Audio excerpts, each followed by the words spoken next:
Kelvin Young called the Providence loss the wake-up call that BYU benefited from in the non-conference slate. If that was a wake-up call, what Houston just did to BYU is the Cougars getting dragged out of bed by their ankles.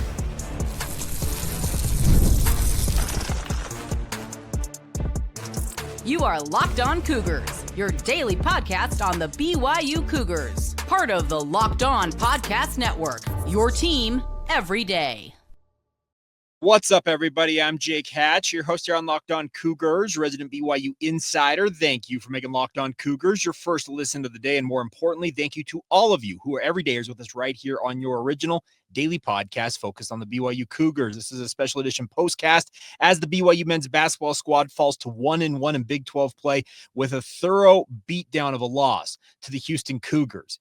BYU got absolutely outgunned, outclassed, and just outplayed in every facet of this game. I'm not going to bury the lead here. There is very little redeeming value to this game for BYU. It's been years, it feels like, since BYU has been this thoroughly beaten by an opponent. But Houston put on a masterclass today. BYU's defense torn to shreds. BYU's offense unable to generate looks that they had routinely generated all season long.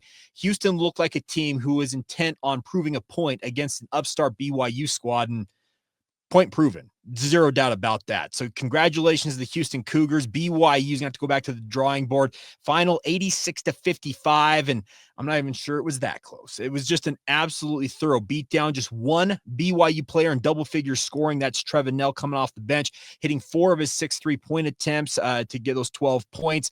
Outside of that, you look at the stat lines for BYU, and they're not pretty. As a team, shot 37.5% from the field, 18 of 48. 33.3% from three, just 8 of 24 from beyond the arc. Free throw shooting, it was 50% at one point in the game, so 73% is not bad, but just 11 of 15 there. You look at all these different metrics. BYU, 15 turnovers. You can't have that many. Out-rebounded by 13. Remember, BYU coming into this game, I believe, was second in the country in defensive rebounding in terms of out-rebounding 10 of their 11 opponents coming into this matchup. And Houston, man, props to them. Kelvin Sampson had his team ready to go, and in the second half, they were absolutely lights out from beyond the three-point arc. If Houston can play defense the way they did against BYU and combine it with the three-point shooting and overall offensive prowess they showed in this game, that's a Houston squad that could maybe finally break through this year and win it all.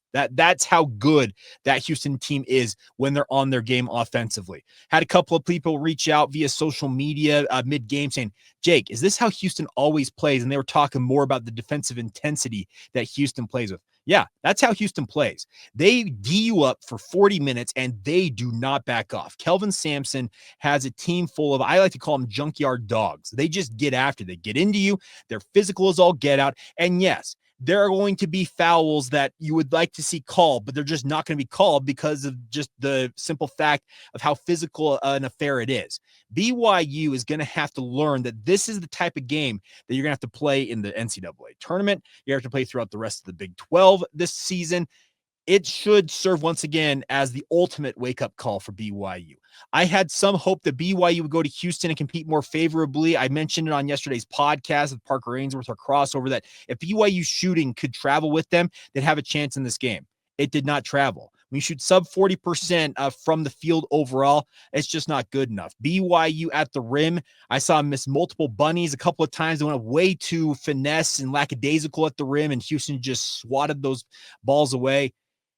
Everything Houston wanted to do in this game, they did it. And that's going to take some learning for BYU to figure out how they need to compete more favorably against opponents like this, because Houston is the top tier of the Big 12. And if BYU has aspirations of getting anywhere near that tier, you got to compete far better than you did in this one.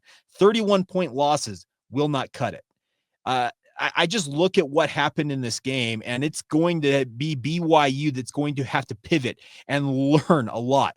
Defensively in the second half, way too many wide open three-point looks for Houston. BYU players leaving their feet left and right. Every time a ball fake seemed to come out of the hands of Houston players, BYU players are in the air. All Houston did was sidestep it, step underneath it, or pass it over to an open teammate, and they nailed the shot. This is a really, really tough loss for BYU because there's just, like I said, there's not a lot of good coming out of a game like this. This is one of those ones that if I were Kelvin Young and I was the BYU coaching staff, I'd say, guys, we're burning the tape. We're moving on and turn our attention fully to Texas Tech. And you don't have a lot of time to prep for Texas Tech because now you have to fly home to Provo. BYU does not practice on Sundays. They'll probably do some film study and the like. They have Monday to really practice, kind of buckle in, get the game plan in for Texas Tech. And then Tuesday, it's a shoot around and you're right back at it. Now, certain players will tell you that they prefer to have it that way where you get right back on the court seemingly and get back after it to flush this loss. Well, there's going to be a big opportunity to do that. But I think the other thing that coming out of this game that BYU needs to take away from it is how intense, just the overall intensity of this game. Look at what Houston plays like. Joseph Duarte, their beat reporter for the Houston Chronicle down there, says they absolutely track what they call floor burns. When players go to the court to scoop up loose balls, dive for those loose balls to regain possession, those are things that the crowd and the coaching staff are dapping their guys up saying, way to go. There's an intensity factor that BYU failed miserably in this game. They came into it, got blitzed in the early going of this game, got completely out of their element, it felt like, and never recovered from it. And that's a credit to Houston because, like I said, their intensity, they hold that for 40 minutes of every game. You don't see Houston give up. And a couple of people mentioned, how in the world did Houston lose 3 games? Well, let's just be honest. The 3 games that they lost, top 10 ranked opponents in Alabama and Auburn. If I'm not mistaken, when they lost to San Diego State, the Aztecs were also ranked at that point. BYU played nowhere near the level of competition that Houston did in the non-conference slate, and Houston looks like the far better, far more cohesive team than BYU does right now. Let's also acknowledge the other fact. This is Kelvin Young's first year. This is a new look BYU squad. Parker Ainsworth said it yesterday that Houston had all but one of the rotation pieces back this year. That comes into play. Kelvin Sampson has been a very, very accomplished coach in his long coaching career. And he has an upperclassman-laden squad, and they really took it to a young BYU team that looked discombobulated, all out of sorts, and just didn't respond well to how physical of a game this is, but they're going to have to learn real quick. As I mentioned in the open of today's show, if the wake-up call that Kelvin Young kept referencing to the Providence loss, he called that a wake-up call. This is BYU being grabbed by 2 guys by the ankles and ripped out of bed in terms of the difference in those 2 games. Providence loss was a rough one because Providence was shooting lights out and really blitzed BYU on their home court, but they are not the same caliber as Houston, and Houston proved a really, really emphatic point with their domination today. So big opportunity for BYU to bounce back against Texas Tech in the friendly confines of the Marriott Center, but BYU has to be able to learn to compete more favorably on the road in the Big 12. That was an early warning sign shot across the bow of the BYU basketball program. That Houston squad, yeah, they may be among the best in the Big 12, but you can be sure the other teams in the Big 12 are going to look at that tape from the Houston game and have plenty of ideas of how to attack BYU. Most notably, you get after them early, they're going to wilt and they're going to back away from the pressure. The Cougars now have to respond, and so that when their back's up against the wall, they can bounce back, and we'll see what happens against Texas Tech on Tuesday evening. All right, that is it. A quick edition here, postcast edition of the podcast. We'll have a full recap of everything that happened over the weekend in BYU sports coming up on Monday. We'll also once again talk Texas Tech. Expected to catch up with Chris Level from Locked On Texas Tech at some point in the lead up to that game as well. Gets a little bit more of a feel for Texas Tech and the Red Raiders because remember that was a game BYU had firm control of till the final 10 minutes a year ago down there in Lubbock.